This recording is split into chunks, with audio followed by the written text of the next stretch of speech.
Good evening. This is your late night report with the Yankee Doodle. Yo, we got a full lineup for you tonight. Exciting news, Warriors, stuff on Capitol Hill, but and more. So we're gonna get right into it here with the Yankee Doodle evening report. Make sure you guys, again, before we get started, tap in on my link on my bio. Get paid right now for listening and watching new music videos. That's right, Picky Music. Get your Picky Music link right now. Tap in the link in my bio. Get paid. Watch new music videos. Discover new music. Save your playlist. Yo, you can share it out too. Download Picky Music right now. Get paid to listen to music. All right, let's get right into it. So, across the country, we've been seeing these debates, sweeping here in New York tonight. We had the New York governor's debate on NBC4, and it was again another heated debate. We saw the candidates Jumaane Williams and Tom Suozzi go right at Kathy Hochul on many issues, including the gun issues, healthcare, and also LGBTQI rights, and then further protections for housing as well. Again, as you can see, Foghorn Leghorn Jumaane Williams was unbuttoned, but seemed to have two on the side. Really missing the clear direction. And Tom Suozzi, I don't know what's going on. Are you trying to be a big tuna here? You know what I'm saying? Like tuna swim south. You know what I'm saying? That one right there, that's not what you're trying to do. You know what I'm saying? Like I don't know what's going on. You know what I'm saying? You're pointed, but this is what happens to the big tuna. He's not in New York anymore. So we need to get right, get on the direction. Kathy Hochul was really on point. Keeping it simple, getting right to the basics. You know what I'm saying? So that's really where things are at right now. Everyone they're trying to run the smear campaign, but you know what? We know how to. You know how every day starts. You know what I'm saying? You keep it simple. So right now, Kathy Hochul has a very strong lead in the race. And she's really been making her voice known, not only garnering support again from Eric Garner and many of the workers' unions. Hear that? Working Families Party. Many of the working unions have already come out and supported Kathy Hochul. So we're gonna see as this progresses. This was again the final debate before the Democratic primary, and it looks like Kathy Hochul will be taking the strong lead in that.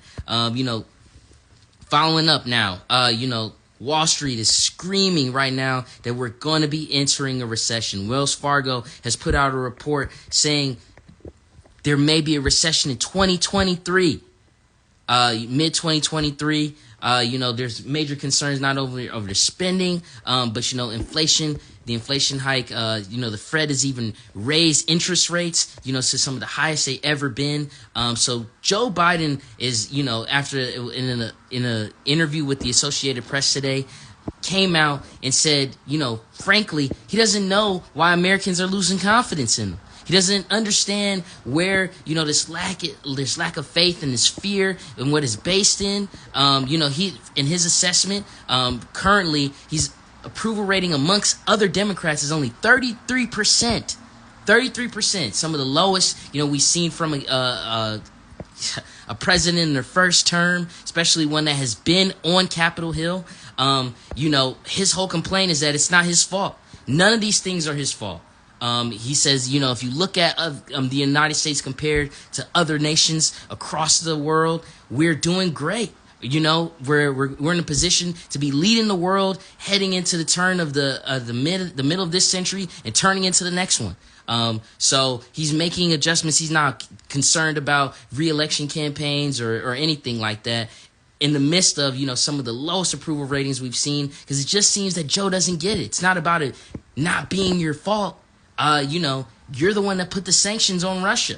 And he's even blaming Russia for the high gas prices, saying that, it's a mean of justifying in putting sanctions on Russia at the end of the day, was necessary. And, this war with the Ukraine that we're supportive of, sending billions and billions of dollars of, is necessary for the United States goals and mission. And some Americans are just going to have to suffer through, $6, $5 gas prices when, we're going to be experiencing food shortages. Americans the economy is, gradually being hurt by this because Americans are not spending money, and they have a lack of trust and confidence in what's going on in the Oval Office. So we'll see how the Biden administration continues to respond to this. But right now, Joe Biden is saying it's not his fault. Stop blaming him.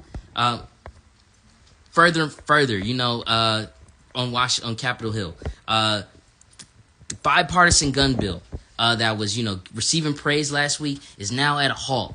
Red flag laws and the boyfriend loophole have prevented Republicans and Democrats from really hammering on the language that they want to have. With the red flag laws, there are concerns that people, as we can see here with which states are, accepting and passing them currently.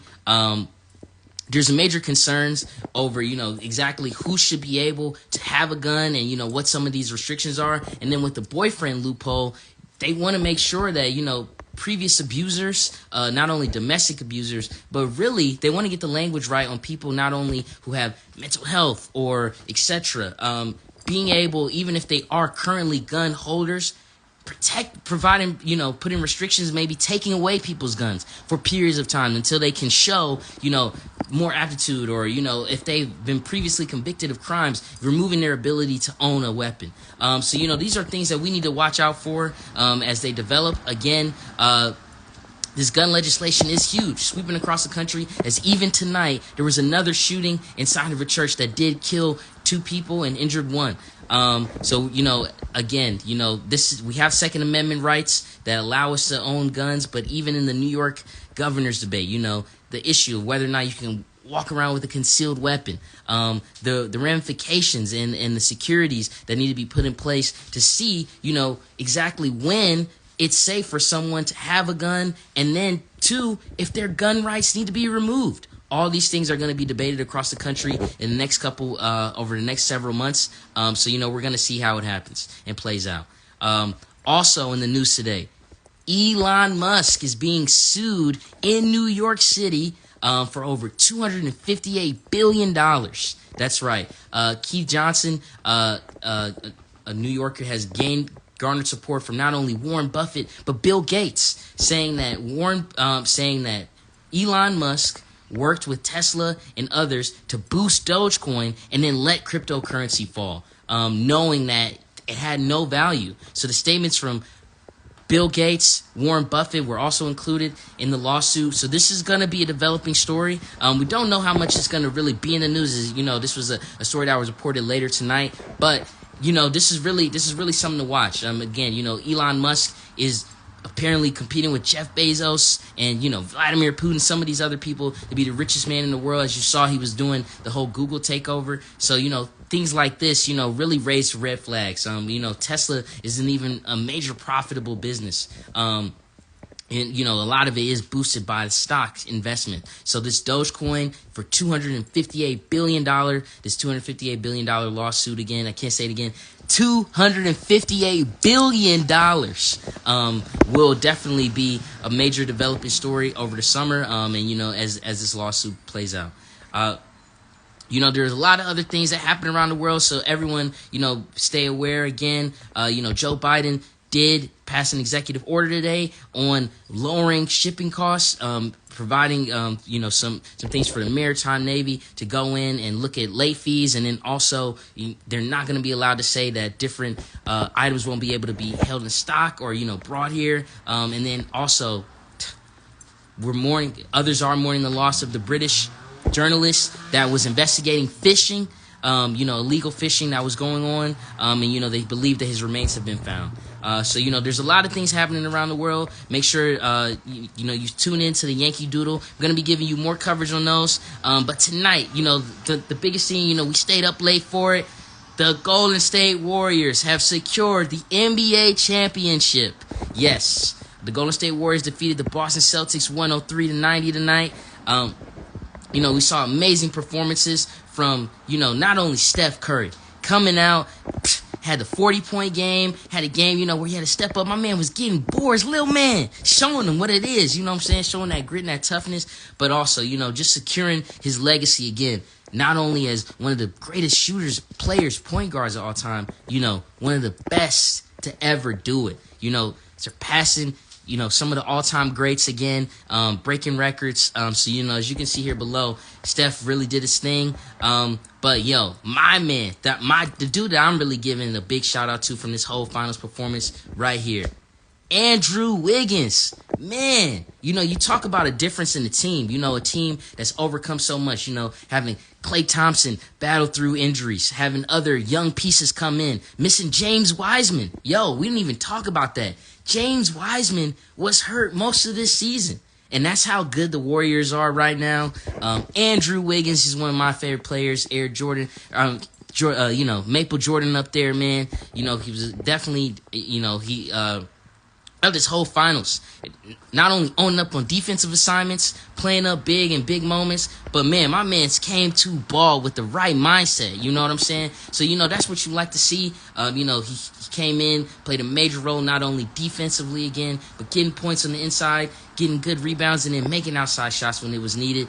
So we're gonna give a big shout out to Maple Jordan again. My man's playing up. That's my dude right there, Andrew Wiggins. So this has been the Yankee Doodle Evening Report. We're going to be giving you daily news updates every day in the morning. When you start off, again, check in, look at our paper. If you got stories for us, send me a DM, email me, your stuff, what's going on. Let me know what's happening around you. I'll bring you on for an interview, whatever. We can get it going in person. Lastly, I've been talking a lot about, this whole week, the report I'm going to do on my time at Rikers Island. I do have some major updates for you guys on that, which is why the report hasn't come out yet. Going to be having a video. We're going to be doing some other things. So, just stay on the lookout for that. But again, I spent some time at Rikers, and, everyone, I think right now the issue of policing is a major factor. It's not only the summertime, entering the summer, but I know that, others have experienced injustices too. And currently in New York City, there's a major issue with policing, not only looking at policing to expand, into the transit system, but officers working ridiculous hours. The officers I talked with, they worked 16 hours. I saw them rotating the same shifts within the same day. So, we're talking about people who are making split important decisions in our community, want no sleep, nothing. So again, there needs to be some major changes that happen, and I know that it's not just here in New York City, but it's across the country. So I'm going to be giving you guys a full report on this by the end of the week. Don't worry, but stay tapped in with the Yankee Doodle. Support our sponsors, Picky Music in my bio. Lock in. Let's get it. It's the Yankee Doodle.